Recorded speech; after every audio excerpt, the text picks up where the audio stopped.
มาอัปเดตสวนผักบุ้งแก้วอยู่บ้านสวนเอเดนเนาะตอนนี้เขาปลูกปลาไว้ประมาณ2 อาทิตย์ผ่านไปเนาะทุกคนเขาจะสังเกตเห็นว่ายอดมันยาวไว้ขนาดเนาะนี่เขาหากะเอาน้ำเขามือทำบิดเนาะกำลังเอาน้ำเขาเนาะเขาปล่อยให้ยอดมันแตกแต่หลายเนาะยอดยาวยอดเดินเขาหลังจากนั้นเขาเสียเอาน้ำเขาเนาะมือนี้เป็นมือทำอิฐของการเอาน้ำใส่ส่วนผักบุ้งแก้วเขา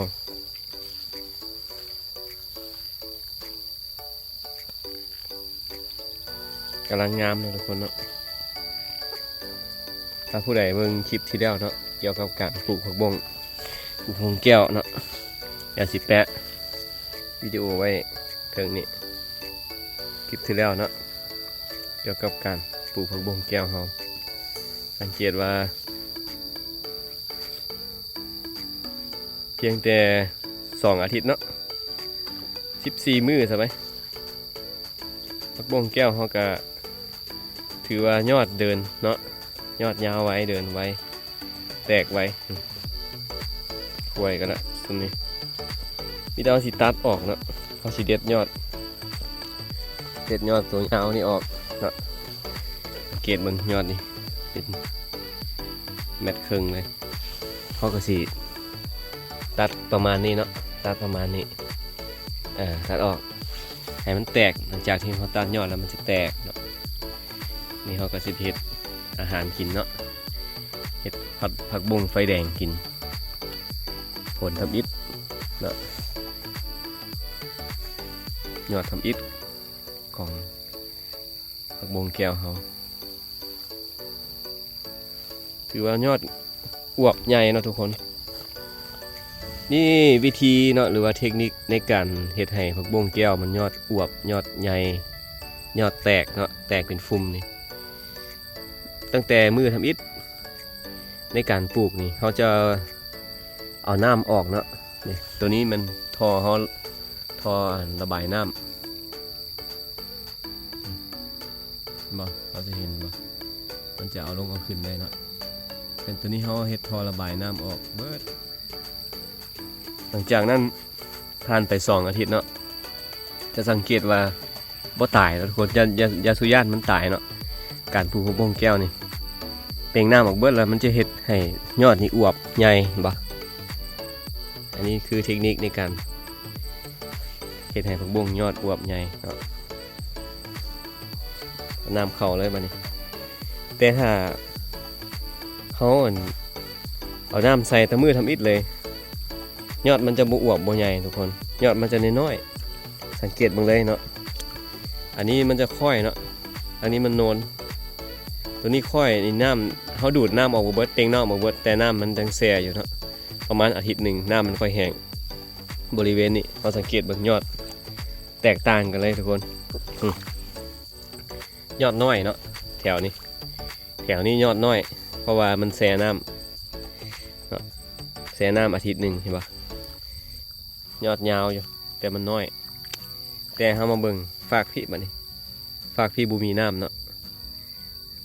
น้ำแห้ง2 อาทิตย์จะเห็นว่ายอดใหญ่อวบเนาะนี่คือเทคนิคในการปลูกผักบุ้งแก้วเลยเนาะวันนี้ห่อน้ำเข่าหลังจากนี้ห่อน้ำเข่าแล้วเขาเด็ดยอดมันมาดิมันสิแตกเลยสิอวบใหญ่เลยมาดิเนาะ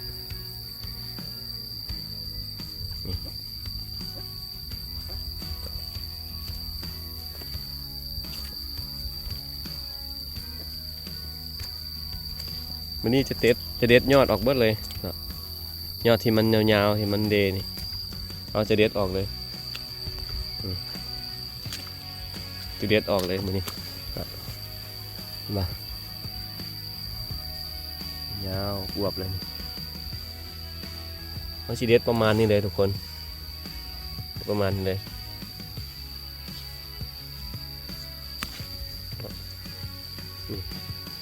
มันยังบกกรอบย้อนว่ามันเป็น ยอดทำอิฐเนาะถ้าเป็นยอดรุ่นที่สองที่สามมันจะกรอบเนาะกรอบดีตัวนี้มันจะยังหยาบอยู่เพราะมันเป็นรุ่นทำอิฐเราจะเด็ดประมาณนี้เนาะประมาณคืบปลายเนาะจากเงานี่คืบปลายหา2 คืบเท่านั้นแล้วอันนี้เขาก็สิเอาออกเนาะแล้วเขาก็สิเอาแต่ยอดมันนี่ไปเฮ็ดอาหารบริเวณนี้เขาก็เอาทิ่มเนาะประมาณนี้เนาะทุกคนเดี๋ยวสิขอตัวเด็ดยอดก่อนเนาะเด็ดยอดไปประกอบอาหารแล้วก็เป็นการตัดแต่งมันเนาะให้มันแตกให้มันบ่ให้มันออกมาแถวนี้มันเป็นฟุมไปอย่างนี้เนาะเลื่อยไปอย่างนี้มันแตกเนาะอย่าลืมติดตามคลิปหน้าทุกคนจะอัปเดตให้เบิ่งหลังจากที่เขา2 อาทิตย์แล้วเขาเอาน้ำใส่เนาะน้ำนี่เขาจะบ่ปล่อยใส่หลายบาทเดียวเขาจะปล่อยใส่ประมาณคืบหนึ่งหรือว่า20 เซนก่อนเนาะเขาจะปล่อยใส่20 เซนหลังจากผ่านไปอีกอาทิตย์หนึ่งเขาถึงจะปล่อยให้มันระดับสูงสุดประมาณ40 เซนถือว่าให้ระดับคงที่เลยเนาะมันอยู่ประมาณ40-50 เซนระดับน้ำพบกันคลิปหน้าทุกคนคลิปหน้าอีพีหน้าสำหรับคลิปนี้ก็จบไปเท่านี้ก่อนจะอัปเดตทุกคนเบิ่งเนาะตื่มอีกหลังจากผ่านไป1-2 อาทิตย์ว่าสวนของวงแก้วเขานี่จะงามขนาดใดเนาะอย่าลืมกดติดตามไว้ทุกคนไปละ